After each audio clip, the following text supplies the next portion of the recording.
हिंदू धर्म के अनुसार महर्षि वाल्मीकि ने रामायण लिखी थी, लेकिन सत्य यह है कि सर्वप्रथम रामायण की रचना हनुमान जी ने की थी।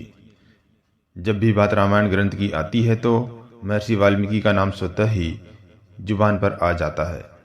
हिंदू धर्म की मान्यताओं के अनुसार रामायण की रचना महर्षि वाल्मीकि ने की थी, लेकिन शास्त्रों और पौराणिक कथाओं में इस बात का उल्लेख मिलता है कि सर्वप्रथम रामायण श्री राम भक्त हनुमान ने लिखी थी।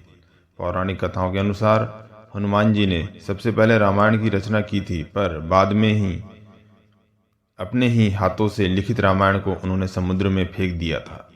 ऐसा माना जाता है कि जब लंका पर विजय प्राप्त करने के बाद प्रभु श्री राम अयोध्या में अपना राजपाट संभाल रहे थे, तब हनुमान जी ने उनसे तपस्या की आज्ञा मांगी और वह कैलाश की ओर पधार गए। कैलाश में हनुमान जी ने न सिर्फ घोर तप किया, बल्कि राम भक्ति में इतने डूब गए कि उन्होंने रोज नियमित रूप से एक शिला पर श्री राम का स्मरण करते हुए नाखून से राम कथा लिख डाली। दूसरी ओर महर्षि वाल्मीकि ने भी रामायण संपूर्ण कर ली थी, जिसे सौंपने के लिए वह कैलाश धाम भगवान शिव शंकर के पास पहुंचे। जब महर्षि वाल्मीकि ने कैलाश में प्रवेश किया तो उनकी नज़र हनुमान जी और उनकी लिखी रामायण पर पड़ी। हनुमान जी द्वारा लिखी रामायण को देखकर महर्षि आश्चर्यचकित हो उठे। महर्षि वाल्मीकि मन ही मन सोचने लगे कि हनुमान जी एक योद्धा है और एक योद्धा प्रभु श्री राम के जीवन का वर्णन इतने सुंदर रूप से कैसे कर सकते हैं।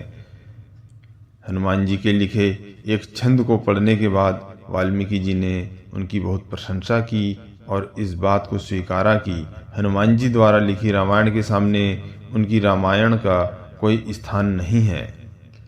हनुमान जी यह सोचकर प्रसन्न होने लगे कि जब महर्षि को यह रामायण इतनी पसंद आई तो उनके प्रभु श्री राम जब इसे पढ़ेंगे तो उनकी प्रसन्नता का कोई ठिकाना ही नहीं होगा। हनुमान इस विचार के साथ अपनी रामायण शिव शंभु को सौंपने ही वाले थे कि महर्षि वाल्मीकि के नेत्रों में खुशी के साथ अश्रु देखकर वह रुक गए।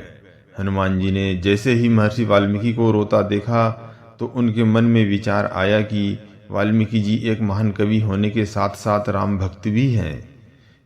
जहाँ एक और मेरी रामायण क्लिष्ट संस्कृत यानी कि बहुत गुड़ संस्कृत भाषा में लिखी है, वहीं वाल्मीकि जी की रामायण सरल संस्कृत में है।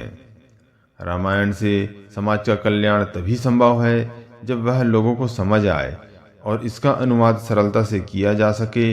इसी विचार और महर्षि वाल्मीकि के करुण भाव को देखते हुए हनुमान जी ने अपनी रामायण समुद्र में विसर्जित कर दी और इसी के साथ हनुमद रामायण हमेशा के लिए समुद्र में समा गई। तो दोस्तों, इस तरह से यह तथ्य सिद्ध होता है कि सर्वप्रथम रामायण की संरचना हनुमान जी ने की थी। तो दोस्तों, हमारे द्वारा दी गई जानकारी आपको अच्छी लगी हो तो हमारे इस चैनल को लाइक, सब्सक्राइब और कमेंट जरूर करें। धन्यवाद।